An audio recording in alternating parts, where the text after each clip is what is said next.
I'm Sarai. And I'm Haley. And this is Seamwork Radio.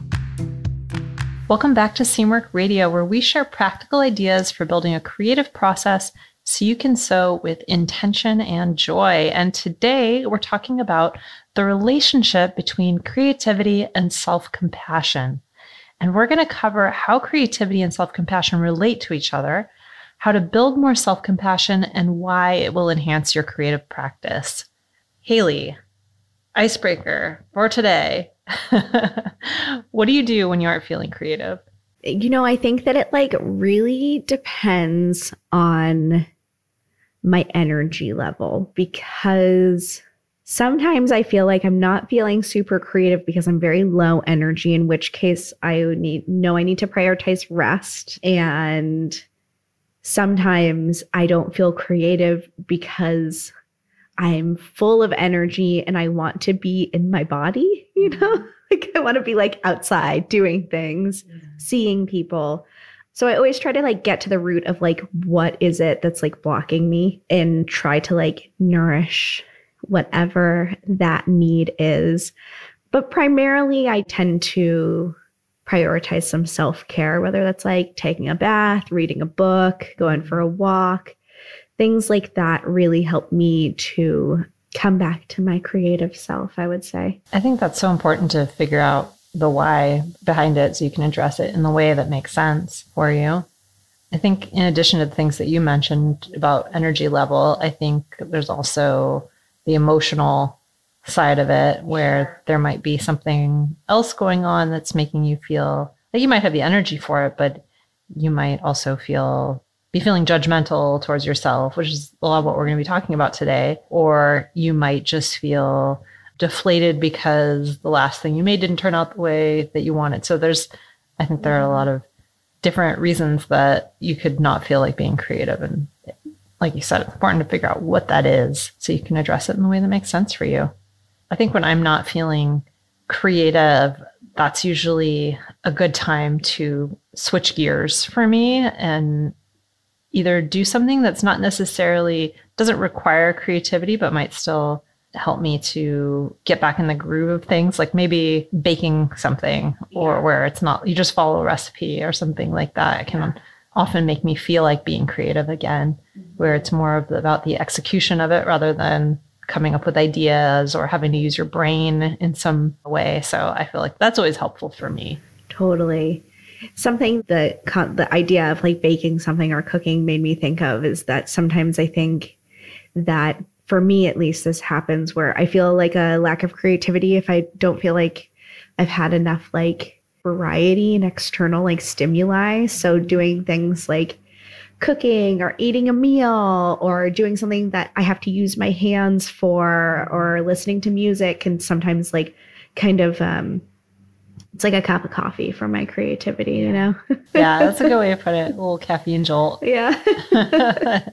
Well, this is a good way to start this episode. And if you have an icebreaker for us for a future episode, if you're a member, you can go to seamwork.com/go/icebreakers, which will take you to a thread on our community where you can leave your idea for an icebreaker, and we'll probably use it in another episode. So that gets us started today on this topic of creativity and self-compassion, which I think are kind of two sides of the same coin in a lot of ways. They have a lot of similarities, I think, in various ways. They're both practices, and you have to be really intentional about creating these practices. I think they are something that you can put a lot of thought into, and the more thought you put into them, the stronger they become. They both, I think, also really enhance each other, which is a lot of what we're going to be talking about today, is the various ways that they enhance each other. Because the more you practice self-compassion, the more it fosters your creativity, and vice versa. So what is your relationship with the idea of self-compassion, Haley? I would say that it's a work in progress. I think something that struck me as you were talking about the similarities between creativity and self-compassion is that something else that I find they're very similar in is that it's my thought that everybody is capable of creativity. Everybody possesses creativity. It's a muscle though, and it's something that you have to like practice. And some people might have a little bit more inherent creativity than others, and maybe that was something they were born with. Maybe that's something that was like fostered in their childhood. I don't know. Who am I to say? But I think that self-compassion is kind of the same in that way, where like some of us seem to be more naturally self-compassionate. I'm a very empathetic person, and sometimes I do struggle to extend that same empathy and compassion to myself as I do to other people. And that is something that I always work on. And creativity definitely helps me with that. What about you? I feel like this is something, self-compassion is something that I have had to work very intentionally on. And I have done that in the last few years, and it's been extremely helpful. I think I have a pretty strong inner critic, but at the same time, I think, like you, I feel like I extend a lot more compassion to other people than I do to myself. And learning to do that has been a total game changer for me. And I realized that it's not something, I think most people struggle with it, to be honest. I think it's something that most people have sort of, for whatever reason, I think, had it trained out of them as they go into adulthood, this idea of being nice to yourself. And I have really found a lot of enrichment out of like rediscovering what it's like to just be nice to yourself. So I think there are some very specific things that I've had to do to nurture that. And it's just been really, really helpful to me. But like you said, it's definitely a work in progress and it changes all the time. So, but I think it's very, very important for our mental health. How would you say that your relationship with self-compassion affects your creativity? This is a great question and something that I have been thinking about a lot. You know, I took this workshop from a writer named Oliver Burkeman. If you haven't heard of him, he wrote a book called 4,000 Weeks, which is really awesome, which is it's called Productivity for Mere Mortals or something like that. But and the basic idea of it is you can't do all the things. Like you can't be endlessly productive. You have a limited amount of time on this earth. So he did this workshop recently, this live workshop that was building your system for creativity is what it was called. And one of the points that he raised that I thought was just, I don't know, for some reason, it really struck me is that creativity is largely about emotional management. And most of what goes into being creative is just being able to handle your own emotions around it and overcome things like self-judgment and be able to just, keep going in the face of all the roadblocks that we put up internally to our own creativity. And that really, really struck me. So I think self-compassion obviously plays a huge role there because the more compassion you have for yourself, the less judgment is going to get in the way of letting things out into the world. So I think they are just so vital for each other. I think they both really, really enhance each other. Self-compassion allows you to be more creative, and then creativity is a place where you can practice self-compassion. I totally agree. I think that in times where my self-compassion has been a little stronger, that my creativity definitely benefits from that. But also, I feel like when I've been in not as good of a place, creativity also like calls me back home to compassion for myself and is like I want to say kind of like a way to like fake it till you make it kind of thing. It like helps us to like strengthen that muscle within ourselves. I mean, I think that obviously it's not enough to just practice creativity and hope that self-compassion comes along with it. There's more to it than that. But I think that it can be a tool, and I think it can help us flex those muscles. I don't think it's possible to really be creative in the world without exercising some amount of self-compassion. Just because if you're a writer, for example, and you sit down to write every day and you're editing yourself as you write, every time you write a sentence, you're erasing it and thinking it's not good enough, you'll never get anything out there. You kind of have to, at some point, decide it's good enough and it's worthy enough. And so I think it's just necessary in order to put anything out there. So you are practicing it, whether you know it or not, if you're creating things. So can you tell me about a way that you've practiced self-compassion recently? Absolutely. Yeah, I've had to recently. So I've been I don't know, for whatever reason, for the last couple of weeks, I've just been really busy and like really struggling with anxiety around that. And what I find is that there's like this tipping point for me when it comes to busyness and anxiety, where get over that edge, I just like, my brain just flips into this other mode where I'm just not being myself, and I'm not being like nice to myself, and I'm being very, very regimented and harsh with myself. So one of the things that I decided to do is put together like a list of nice things I can do for myself when I start to notice that. And that might be going out for a walk for 10 minutes or sitting at my sewing machine for half an hour and making something, or doing a project with my hands, or whatever it is, like different amounts of time, take a stretch break, whatever it is, but to force myself to do those things when I notice. So whether or not I feel like doing it, whether or not my brain is telling me that I deserve to do this, I'm just going to do it. That's one of the things that I've been trying out recently when it comes to self-compassion, is sort of like your brain is telling you not to be nice to yourself. Doesn't matter. You said you would do this, so you're going to do this. Yeah. You know? Totally. That's actually really similar to something that I've been doing lately. And I've also been really busy. And so something I've been doing is every morning, this is something I've practiced in the past, but I got out of the habit of it. And so I'm getting back into the habit, is every morning I always make a to-do list for myself for work. And on the lower half of the page, I make my like personal to-do list. And my rule is that half of the things on my personal to-do list have to be like something just for fun, something that serves like no purpose other than that it's going to be, I'll be thankful that I did it for myself. And not necessarily just for fun. It can like, sometimes when you're having a day, that thing can just be making lunch for yourself and sitting down to eat it. And that's like when I also get into that mindset of just like a like human checklist kind of thing. And it's a way to like take care of myself even through those moments. I think it's so important, because I do think there's some kind of switch that can sometimes go off in our brains. That's just, you're not acting normally because there's too much pressure from outside. And I feel like since reincorporating that and taking some steps to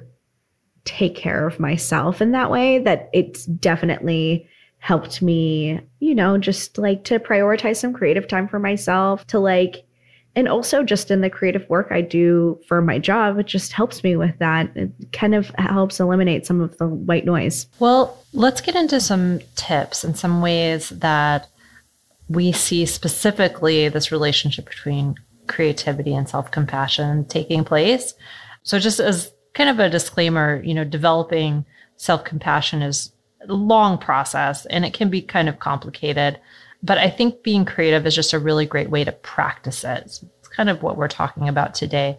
So we're going to go over 9 ways that a creative activity like sewing helps you to become more self-compassionate. And I want to apologize. There's a weed whacker outside. I don't know if you guys can hear it, but I think, or a leaf blower or something. So if you hear any background noise, that's what that is. So number 1, I think creativity really offers a way to express yourself, and having an outward way to show your creativity helps to build confidence and really strengthens your sense of identity. And I think that is something that can have a big effect on self-compassion, because your sense of who you are and being comfortable in who you are, I think, is one of the components of self-compassion, is just kind of like this notion of self-acceptance. And so I think creativity, especially sewing, in a lot of ways, really offers a way to do this, because it, for me at least, I think it's a way that I have come to accept ways that I'm different from other people. Maybe I'm not like everybody else, and that's okay. And I can express myself outwardly through the things that I create. And so I think that's a gift, I think. Yeah. So that's 1. Number 2 is that it encourages self-exploration. So whenever you engage in creative activities, whatever they are, you might be more likely to explore your inner world and to connect more with your authentic self. And I think that's also a really interesting part of any kind of creative process is that, you are an individual, obviously, and your point of view on the world is going to be different from anybody else's point of view on the world. And that's kind of the magic of creative expression, is that nobody else can offer that lens on the world that you have. And I think when you're doing something creative, you're investigating that and you're finding the ways that you personally are different. And I think that's what makes you, you. And it's a great way to celebrate that, I think. So that self-expression and self-exploration is what we've talked about. I think the third one is that it provides a sense of accomplishment. And when you create something, you feel proud, you feel good about what you've created and your abilities. And that in itself can boost your self-confidence and build a more positive self-image. I think that is actually a little bit different from self-compassion, related, but different. To me, self-compassion is more, it doesn't matter what you do. It doesn't matter if you accomplish things or don't accomplish things. You can be nice to yourself no matter what. But I think having that sense of accomplishment does feel good, and it does trigger those positive feelings about yourself, which I think can be a good contributor at the same time. It doesn't hurt by any means.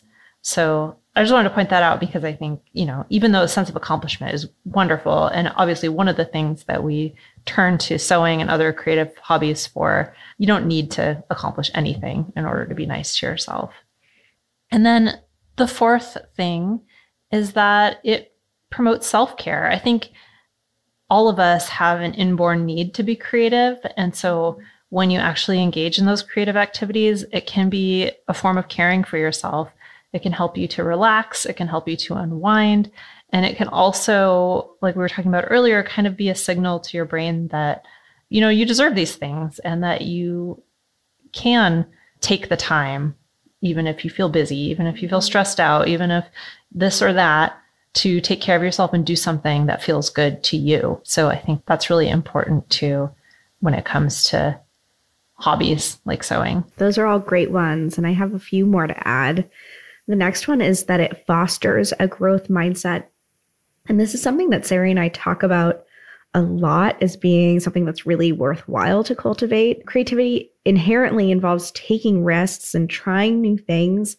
And this can help you to cultivate that growth mindset, which can enhance your feelings of self-compassion when you see everything as an opportunity to learn more about, in the case of sewing, learn more about sewing or learn more about yourself. Then you can kind of like flip your, I don't want to say failures, but things that might be perceived as failures on their head and see them through a more compassionate lens, really. And also it just promotes a sense of curiosity and openness. And I think that's a really beautiful approach. And for anybody who's not familiar with the term growth mindset, that's a term that was popularized by Carol Dweck at Stanford. And she proposed that there's two types of mindsets. There's a growth mindset and a fixed mindset. And a growth mindset kind of sees any sort of failures, the quote unquote failures, as an opportunity to grow and not a reflection on you as a person. Whereas a fixed mindset, people who have a fixed mindset tend to see any problems as a personal failing. And they tend to not be as open to learning because they think, oh, I'm just not good at this, or I'm not good enough. Mm-hmm. And I think we can see, obviously, there are some parallels with self-compassion, because if you don't see everything that goes wrong as a reflection on your personal abilities, and you can actually see it as, oh, okay, well, I didn't do it right this time, I'm going to try a little bit harder. I think self-compassion can really contribute to having that kind of mindset. The next is that sewing offers a way that we can connect with others. Creative activities help you to connect with other people who have similar interests to you, helps you build a sense of community. And so I think for many of us there's a certain sense of community that can be lacking in our day-to-day life, and having something like sewing that can be a shared interest is really wonderful. I know for me that it's been like a huge gift to be able to connect with people who are totally different than me over something like sewing. And I think that this really creates like an increased sense of empathy. And when you increase your, capacity for empathy, that also extends to your empathy for yourself and your compassion for yourself. I think you kind of begin to helps you to connect the dots of, if I wouldn't hold these thoughts to be true about others, then why would I hold them to be true about myself? Sewing and creativity also encourages experimentation. Creativity involves trying new things, and it involves taking risks, and encourages you to really like experiment with different ways of doing things. And I think that this experimentation kind of helps you to, again, to develop that kind of growth mindset, which also can help foster feelings of self-compassion. Sewing and creativity also provides a sense of purpose. Engaging in creative activities provides that purpose and meaning that some of us, I know for me, that I definitely feel like I need in my life. And this helps you to feel more compassionate for yourself. It helps you to, enhance your own feelings of self-worth. And to circle back to what Sarai was saying, you don't need to, I think compassion and worth and productivity are complicated to tie into each other, but they do have a relationship with one another. And then lastly, creativity provides an opportunity for self-reflection. Sarai mentioned before, spending that time in her world, engaging in creative activities can provide an opportunity for that reflection and introspection. And this can help you to become more aware of your needs and cultivate a more compassionate inner voice. I think a lot of the time that we tend to spend in our world, in our heads, sometimes can be like stuck in a very critical mindset.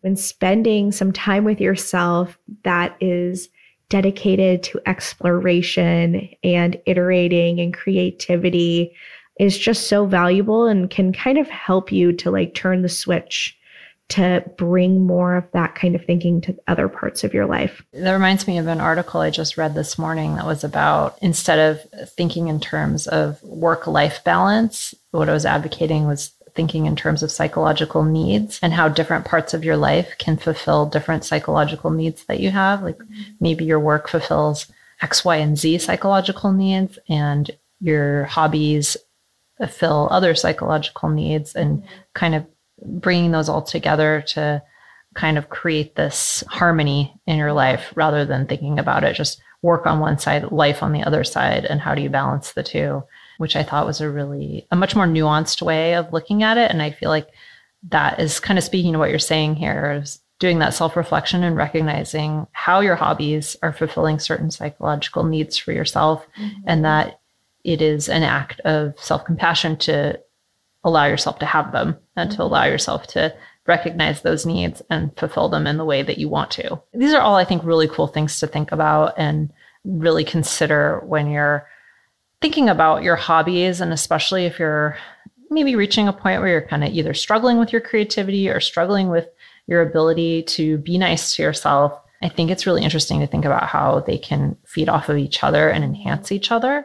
So I'm just going to recap really quick what we talked about. So first of all, we talked about the fact that, self-compassion is kind of a lifelong process, and it is not something you can just switch on and off, but that being creative is a good way to practice it. And that's kind of what we're getting at today. So the 9 ways that we think that a creative activity can help you with that is offering a way to express yourself, encouraging self-exploration, providing a sense of accomplishment, promoting self-care and giving yourself the space to take care of yourself, fostering a growth mindset, offering a way to connect with others, encouraging more experimentation, providing a sense of purpose, and providing an opportunity for self-reflection.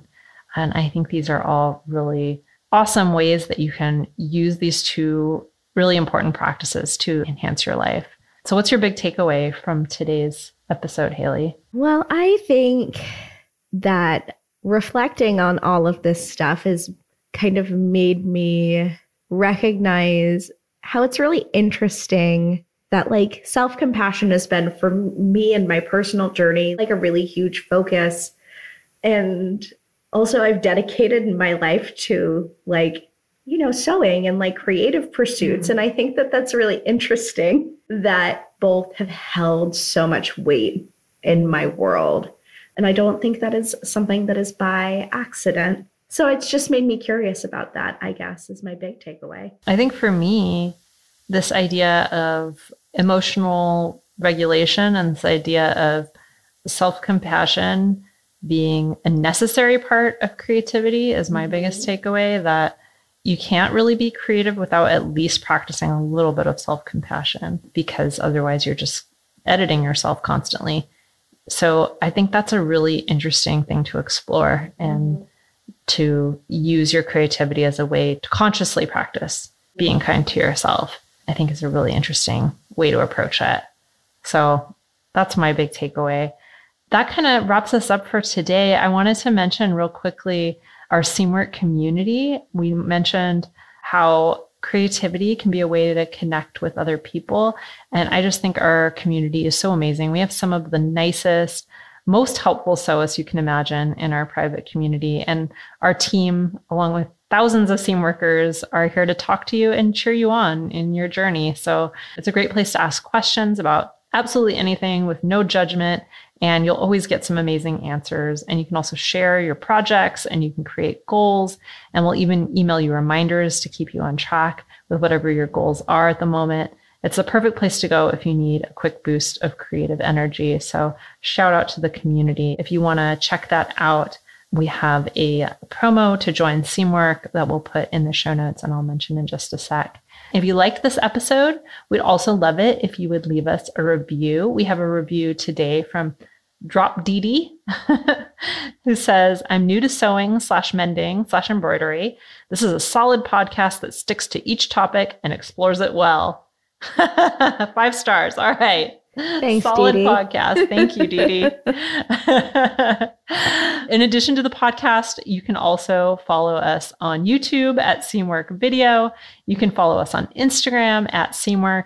And if you'd like to join Seamwork and become part of our private community that I just talked about, plus get access to hundreds of sewing patterns and dozens of sew-along classes, our podcast listeners get a 50% off lifetime discount when you join at seamwork.com/go/podcast50. So that's seamwork.com/go/podcast50. All right. And that wraps us up for today. I'm Sarai. And I'm Haley. And this is Seamwork Radio. Seamwork Radio is brought to you by the team at Seamwork. Seamwork's an online community that supports you in creating a wardrobe that feels right for you. When you join us at Seamwork, you become part of our private community of makers, and you also get access to monthly sew-along classes, a library of over 200 sewing patterns, and tons of great resources to help guide you through the sewing adventure that you choose. Podcast listeners can get half off a Seamwork Unlimited membership, which means you can download as many of those 200 plus patterns as you want at any time, and our community will be there to guide and support you. If you'd like to join us for half off, just visit seamwork.com/go/podcast50. You can also find us on Instagram at Seamwork, or visit our YouTube channel, which is called Seamwork Video. We love hearing from you, so let us know if there's a topic or a personal story that you'd like us to cover. Thanks for listening to Seamwork Radio.